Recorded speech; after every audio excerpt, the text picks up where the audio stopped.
Wrapper Ali Hasan অত্যন্ত সুপ্রসিদ্ধ একজন wrapper, এবং সে খুব বেশি গুছানো কথা না হলেও এই কথায় বাস্তবতা কিন্তু চমৎকারভাবে ফুটিয়ে তোলে।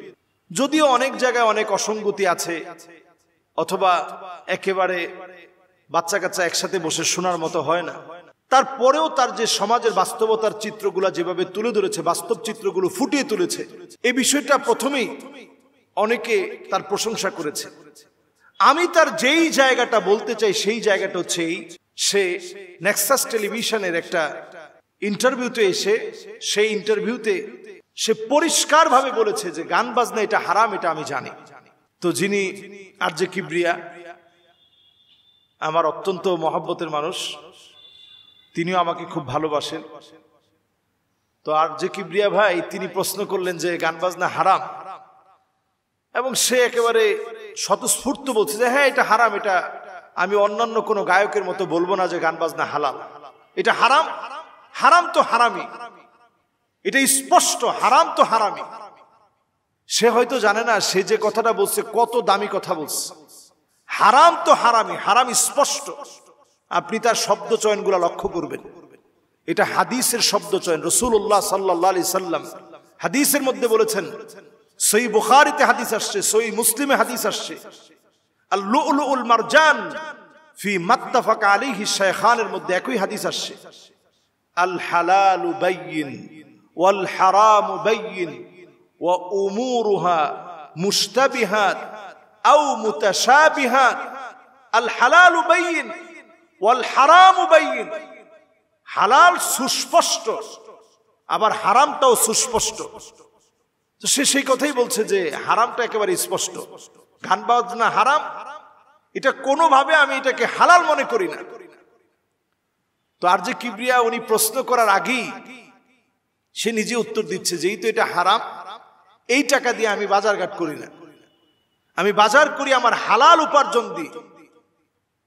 যেহেতু গান বাজনাটা হারাম, এটা দিয়ে যে উপার্জিত টাকা পয়সাগুলো আসে, আমি এটা দিয়ে 3 তলা একটা বাড়ি করতেছি।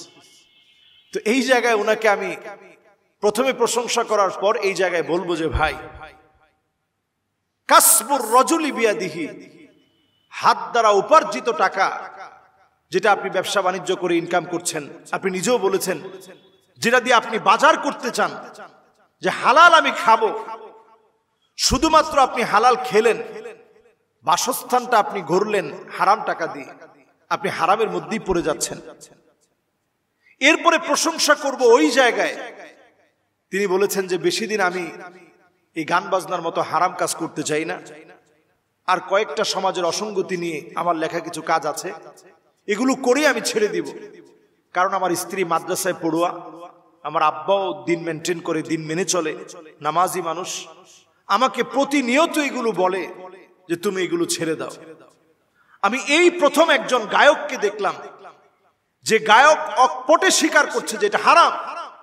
বাংলাদেশের অনেক নায়ক আছে, গায়ক আছে, দেখবেন আপনি সাক্ষাৎকার নিতে গেলে সে বলবে আমি তাহাজ্জুদে কখনো কাজা করি না।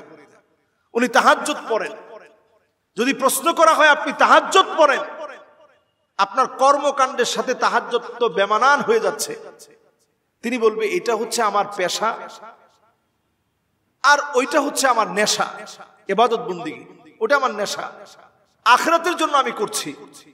আপনি দুনিয়া আখিরাত কি জিনিস আপনি বুঝেন নাই। রব্বানা আতিনা ফিদ দুনিয়া হাসানা ওয়া ফিল আখিরাতি হাসানা ওয়া কিনা আযাবান নার। আপনি একটা ছাড়া আরেকটা পাবেন না।